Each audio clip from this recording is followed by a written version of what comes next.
Hi friends, welcome to fin master class. ಇವತ್ತಿನ master ಕ್ಲಾಸಲ್ಲಿ ನಾವು ಸಿಲ್ವರ್ ಯಾಕೆ ರ್ಯಾಲಿ ಆಗ್ತಿದೆ, ಸಿಲ್ವರ್ ರ್ಯಾಲಿ ಅದಕ್ಕೆ ರೀಸನ್ ಏನು, why peoples want to buy silver, so ನನ್ನ ತಿಳ್ಕೊಳ್ಳೋಣ.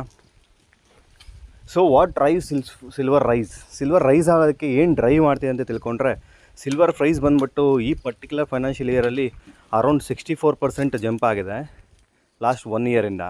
ಸೊ ನಿಯರ್ಲಿ 40% ಇನ್ ಫಾಸ್ಟ್ 2 ಇಯರ್ಸ್. ಲಾಸ್ಟ್ 2 ಇಯರ್ಸನ್ನು ನೋಡಿದ್ರೆ ನನ್ನ ಅವರೇಜ್ ರಿಟರ್ನ್ ಆಫ್ 40% ಜಂಪ್ ಆಗಿದೆ. ಇದಕ್ಕೆ ಕಾರಣ ಏನು ಅಂದರೆ, global investors are buying silver for 2 key reasons. 2 key ರೀಸನ್ಸಿಂದ ಗ್ಲೋಬಲ್ ಇನ್ವೆಸ್ಟರ್ಸ್ ಬೈ ಮಾಡ್ತಿದ್ದಾರೆ. ಒಂದು ಬಂದು ಇಂಡಸ್ಟ್ರಿಯಲ್ ಡಿಮ್ಯಾಂಡ್. ಇಂಡಸ್ಟ್ರಿಯಲ್ ಯಾವ ರೀತಿ ಡಿಮ್ಯಾಂಡ್ ಇದೆ ಅಂದರೆ, ಕ್ರಿಟಿಕಲ್ EV ಸೆಕ್ಟರ್ಗಾಗ್ಬೋದು, ಸೋಲಾರ್ ಪ್ಯಾನಲ್ಸ್ ಆಗ್ಬೋದು, ಎಲೆಕ್ಟ್ರಾನಿಕ್ಸ್ಗಾಗ್ಬೋದು, ಸಿಲ್ವರ್ನ ತುಂಬಾ ಯೂಸ್ ಮಾಡ್ತಿದ್ದೀವಿ. ಸೊ ಆ ಯೂಸ್ ಮಾಡೋದ್ರಿಂದ ಅಲ್ಟಿಮೇಟ್ಲಿ ಡಿಮ್ಯಾಂಡ್ ಕ್ರಿಯೇಟ್ ಆಗ್ತದೆ.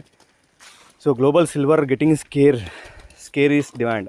ಸೊ ಅಲ್ಲೇನಾಗುತ್ತೆ, ಅಲ್ಟಿಮೇಟ್ಲಿ ಈ ಡಿಮ್ಯಾಂಡ್ ಸೋರಿಂಗ್ ಆಗ್ತಿರೋದ್ರಿಂದ ಸೊ ಮೈನಿಂಗ್ ಆಗ್ಬೋದು, ಏಜಿಂಗ್ ಆಗ್ಬೋದು, ಎಲೆಕ್ಟ್ರಾನಿಕ್ಸ್ಗೆ ಆಗ್ಬೋದು, ಸೊ ಅಲ್ಲಿಗೆ EV ಪೋರ್ಟಲ್ಗೆ ಬೇಕಾಗಿರೋ ರಿಕ್ವೈರ್ಮೆಂಟ್ ಆಗ್ಬೋದು, ಅಂದ್ಕೊಂಡಂಗೆ ಸಪ್ಲೈ ಸೊ ಸಿಗೋದು ತುಂಬ ಕಷ್ಟ ಆಗ್ತದೆ. ಈ ಸಪ್ಲೈ ಮತ್ತು ಡಿಮ್ಯಾಂಡಲ್ಲಿ ಇಂಬ್ಯಾಲೆನ್ಸ್ ಬಂದಿರೋದ್ರಿಂದ ಕಂಟಿನ್ಯೂಸ್ ಆಗಿ ಸೊ ಏನಾಗುತ್ತೆ, ಕಸ್ಟಮರ್ಸು ಸಿಲ್ವರ್ ಮೇಲೆ ಡಿಮ್ಯಾಂಡಿಂಗ್ ಮತ್ತು ಪುಷಿಂಗ್ ಹೋಗಿಸಿ ಬೈ ಮಾಡ್ತಿದ್ದಾರೆ. ಎಕ್ಸ್ಪೆಕ್ಟೇಷನ್ಸ್ ಏನಂತಂದರೆ, ರೇಟ್ ಕಟ್ಸ್ ಆದಾಗ ಡಾಲರ್ ವೀಕರ್ ಸೆಕ್ಷನ್ ಆಗುತ್ತೆ. ಸೊ ಡಾಲರ್ ವೀಕರ್ ಸೆಕ್ಷನ್ಸ್ ಆದಾಗ ಅಲ್ಟಿಮೇಟ್ಲಿ ಸೊ ಮೋರ್ ಮೂಮೆಂಟಮ್ ಬಂದ್ಬಿಟ್ಟು ನಾವು ಪ್ರೀಷಿಯಸ್ ಮೆಟಲ್ ಅಂತ ಕರಿತೀವಿ, ಗೋಲ್ಡ್ ಆಗ್ಬೋದು, ಸಿಲ್ವರ್ ಆಗ್ಬೋದು, ಸೊ ಅದ್ರ ಮೇಲೆ ಡಿಮ್ಯಾಂಡ್ ಆಗುತ್ತೆ. So what it mean for ಇನ್ವೆಸ್ಟರ್ಗೆ ಇದರಿಂದ ಆಗುವಂಥ ಅನುಕೂಲಗಳೇನು? ಸಿಲ್ವರ್ ರೈಸ್ ಆಗೋದ್ರಿಂದ ಏನಾಗುತ್ತೆ, ಬೋತ್ ಫಂಡಮೆಂಟಲಿ ಮತ್ತು ಟೆಕ್ನಿಕಲಿ ಮತ್ತು ಸ್ಪೆಕ್ಯುಲೇಟಿವ್ಲಿ ಇನ್ಕ್ರೀಸ್ ಆಗುತ್ತೆ.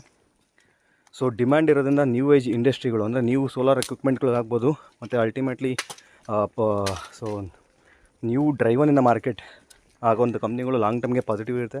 ಶಾರ್ಟ್ ಟರ್ಮ್ ಪ್ರೈಸ್ಗಳು ಮತ್ತು ವಾಲಟೈಲ್ ರಿಮೈನ್ ಆಗಿರುತ್ತೆ. It is an interesting trend, but understanding what drives it the key before making N investments.